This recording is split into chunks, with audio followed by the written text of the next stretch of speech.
कुछ अपने लिए अच्छा, पूरे समाज के लिए अच्छा, अपने मन को और एक सुंदर रूप देने का, अपने ये जीवन में मानवीय गुण भरने का जो भाव है, तो फिर उसकी तुलना एक भगवान रूप के साथ यहाँ तक कर दी है। जैसे हमने वो भी उदाहरण देखा हुआ है भाई कन्हैया का, कि ये मन का भाव ही है कि चाहे युद्ध के समय दो अलग सेनाएं हैं और जो जो भी जिनको चोट लगी, जो जो बेहोश होके गिरे या ऐसी हालत हुई शरीर की, तो भाई कन्हैया ने सभी को पानी पिलाया, क्योंकि यही मन का भाव कि सभी अपने हैं। तो फिर ये बात वही है, मन के भाव पे आधारित हो रही है कि ये मन के भाव ही हैं अगर हमारे स्वच्छ, तो हमको वो एक भगवान का दर्जा भी हमारे अंदर ये आ रहा है कि एक मनुष्य होते हुए हमारे कर्म एक इतने ऊंचे हैं। और यहाँ वही अगर हमारा एक मनुष्य होने के बावजूद हम अपने ऐसे कर्म करें जिससे हम दूसरों को एक चोट पहुँचाएं, तो फिर हमारा इंसान का चाहे एक आकार वो है, पर साथ में यही कहा जाएगा कि ये मनुष्य नहीं, ये शैतान है। तो जब अगर कोई इंसान अपना इलाज करने जा रहा है डॉक्टर के पास, और वो जो एक सर्जरी होती है, तो डॉक्टर के हाथ में एक सर्जिकल नाइफ होती है जिससे उसको वो शरीर को काटना होता है और वो अंदर जो भी शरीर के खराबी है उसको सही करना होता है। और वहीं अगर कोई चोर लुटेरे डाकू की बात आती है, चाकू तो उनके हाथ में भी होता है। अब ये दोनों चाकू तो चाकू ही है, चाकू का उसमें कोई दोष नहीं है, वो तो जिसके हाथ में है, अगर कोई डॉक्टर के हाथ में है तो वो एक परोपकार का काम कर रहा है, वो चाकू वो किसी का शरीर ठीक करने के काम आ रहा है।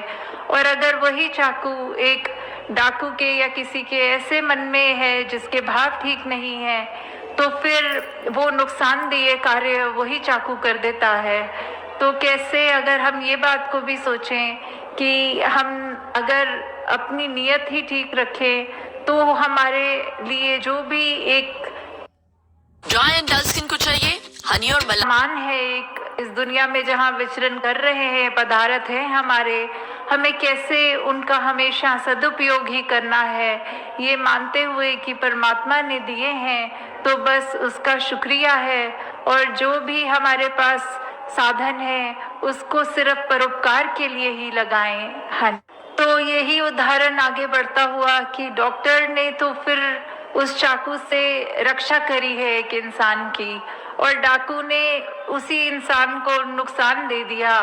तो ये बात ऐसी है कि नियत की ही बात है कि जब एक अच्छा कार्य हमें करना है, हमने उसकी तरफ अपनी ये ध्यान लगाया और सोचा इसको एक रूप दें अच्छा, तो वहीं से ही अगर जिस तरह हम सत्संग में भी आना चाहें, तो हम अपने घर से जब निकलते ही हैं सत्संग के लिए, तो ही हमारे मन में वो अच्छे सुंदर भाव आते हैं कि आज सत्संग जाना है, कुछ सीखना है, अपनी ज़िंदगी को और बेहतर करना है। तो वैसे ही एक अगर हम यात्रा अपनी कर भी रहे होते हैं, उसमें भी हमें ये निरंकार का एहसास लगता है कि टाइम से सत्संग पहुंच जाएं, अच्छे से महात्माओं जो भी बोलेंगे, इस रूप में बोलेंगे, वो सुनेंगे भी, तो भी हमें अपने उसके बाद सत्संग का जब समाप्ति हो जाएगी तो कैसे वो सब भावों को अपने मन में बिठा के, अपने मन के भावों को शुद्ध करके, अपने कर्मों में वो जब तक बातें नहीं डालेंगे तो उसका कोई फायदा नहीं होगा। तो ऐसे ही इसी उदाहरण में भी कि ये डॉक्टर और चाहे एक डाकू की बात है, पर हम इसको किसी भी एस्पेक्ट में देखें, बात सिर्फ इतनी है कि मन अगर हमारा शुद्ध है, हमारी सोच शुद्ध है, तो हमारा एक भाव के बाद हम उसको कर्मों में भी एक शुद्धता डाल सकते हैं। तो कैसे एक इंसान का जो आकार है वो डॉक्टर का भी वही होता है, डाकू का भी वही होता है, एक अच्छे इंसान का भी एक मूर्त इस दो आँखों, एक नाक, होठ, कान ऐसा ही दिखता है इंसान वो। पर बात ऐसी आती है कि इंसान को देखकर हम ये जज नहीं कर सकते कि वो कैसा इंसान है।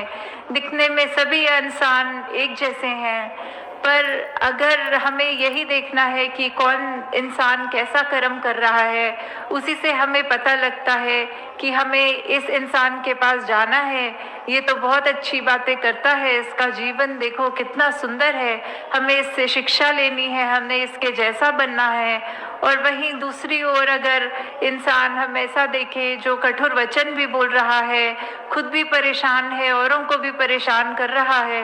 तो हम हरगिज उस इंसान के पास नहीं जाना चाहेंगे। तो इंसान ही है, ये 5 तत्व जो है वो हर इंसान में है, पर हम अपनी सोच, अपने दिल, हमारे पास जो ये चेतनता है, ये ब्रह्म ज्ञान है, हम उसका कैसे सदुपयोग कर रहे हैं वो हमारे हाथ में है। हम कैसे अपने जीवन की दिशा को कहाँ ले जाना चाहते हैं, ये भी हमारे हाथ में है। हाँ जी। एक बुराई करता हरदम, एक भलाई करे सदा। तो कैसे ऐसा ही इंसान जो हमेशा उसके पास अगर तो उसकी, जैसे अभी ये डॉक्टर का ही उदाहरण चल रहा है कि कैसे अगर तो एक डॉक्टर की भी मति खराब हो गई तो फिर उसको भी अगर वो सर्जिकल नाइफ मिलेगी तो उसने भी नुकसान पहुंचाना है। और एक अगर डाकू का भी उस समय हृदय में प्रवर्तन आ जाए तो उसने भी वो चाकू हाथ में होते हुए किसी के चोट नहीं पहुंचा सकता।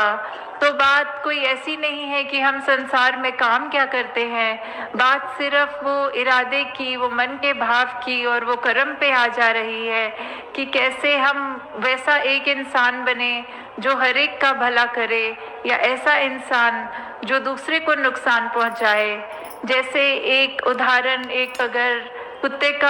आ रहा है जहन में कि कैसे एक शीश महल होता है जिसमें बहुत सारे अलग तरह के शीशे होते हैं, खड़े होके देखा जाए तो उसमें एक में पतले नजर आएंगे, एक में मोटे और किसी में उल्टे, अजीब तरह से जो हमारे आकार हमें दिखते हैं। तो ऐसे ही एक शीश महल में एक कुत्ता एक दिन बंद हो गया और फिर उसने जब अपने आप को इस तरह देखा, तरह तरह के आकार में, तो वो पहले तो डर गया, पर उसको ध्यान में आया कि ये इतने सारे अजीब से कुत्ते हैं आसपास, मैं क्यों ना सभी को डरा दूं। तो वो अपनी पूरे दम से उनकी ओर भौंकता गया, पूरी रात भौंकता गया। और सुबह जब उसको शीश महल में और कोई व्यक्ति घुसे तो देखा वो कुत्ते की यात्रा समाप्त हो चुकी थी, वो उसकी मृत्यु हो गई थी। तो भाव इसके पीछे क्या है? वो कुत्ते ने तो सोचा मैं दूसरों को डराऊं, मैं दूसरों के लिए, क्योंकि वो मुझसे अलग दिख रहे हैं, मैं उनका नुकसान करूं। पर हकीकत में तो वो सिर्फ आईना ही था, वो अपने आप को ही इस तरह डरा रहा था, वो अपने आप का ही इस तरह नुकसान कर रहा था कि सुबह तक उसके शरीर में जान ही नहीं रही। तो कैसे हमने क्या नियत रखनी है, हमें कैसे अपना जीवन बनाना है, ये हमारे ऊपर खुद पे निर्भर करता है। हाँ जी। हित सोचें हर देव सभी का, सबके लिए सद्भाव हो। तो जहाँ सद्भाव की बात आती है, हित की बात आती है कि हम हर एक का जब मन में सोचेंगे कि भला करना है तो हम किसी के लिए कोई कुकर्म नहीं कर देंगे। हम ऐसा सोचेंगे कि अगर किसी ने कुछ नुकसान किया है हमारा, तो भी उसके लिए ये परमात्मा से यही अरदास रहेगी कि उसको क्षमा करना। उसके अंदर अगर कोई भाव बिगड़ रहे हैं, तो उसकी मति में अगर कुछ खराबी है, तो दातार उसको ठीक सोच बख्शे, दातार उसके कर्मों को सुधार दे। और कैसे फिर वही उदाहरण आ जाता है फूल का कांटों का, कि कैसे शायर भी एक फरमा रहे हैं कि फूलों ने तो निभा ली कांटों से, पता नहीं इंसान किस दिन इंसान से प्यार करेगा, कि कहाँ ये चोट पहुंचाने वाले जो कांटे होते हैं, फूल तो उनके साथ विचरण कर रहे हैं, फिर भी उनसे नफरत नहीं कर रहे। ये पता भी है कि फूल की पंखुड़ी छुएगा अगर कोई व्यक्ति तो उसके हाथ में खुशबू होगी, पर फिर भी अगर उसी के फूल के नीचे थोड़ा हाथ पंखुड़ी से नीचे लग जाए तो कांटे चुभेंगे उस इंसान को। तो ये बात जानते हुए भी फूल कोई अपना दर्जा ऊपर नहीं समझते, कांटों का नीचा नहीं समझते, बल्कि एक ही स्टेम के ऊपर दोनों रहते हैं। तो और साथ ही ये इंसान की बात आ रही है कि फूलों ने भी जहाँ कांटों से निभा लिया है, पर हम इंसान होकर एक परमपिता परमात्मा की एक अंश होकर भी अगर हम आपस में एक दूसरे से नहीं बोल पा रहे हैं, मन में भेद रख रहे हैं, जाति पाति का हो चाहे रंग का हो, किसी तरह का भी अगर हम दूसरे को अपने से नीचा सोच रहे हैं, तो ये हमारी ही सोच में इस तरह हमें निरंकार का एहसास में रंगे रहना है 24 घंटे।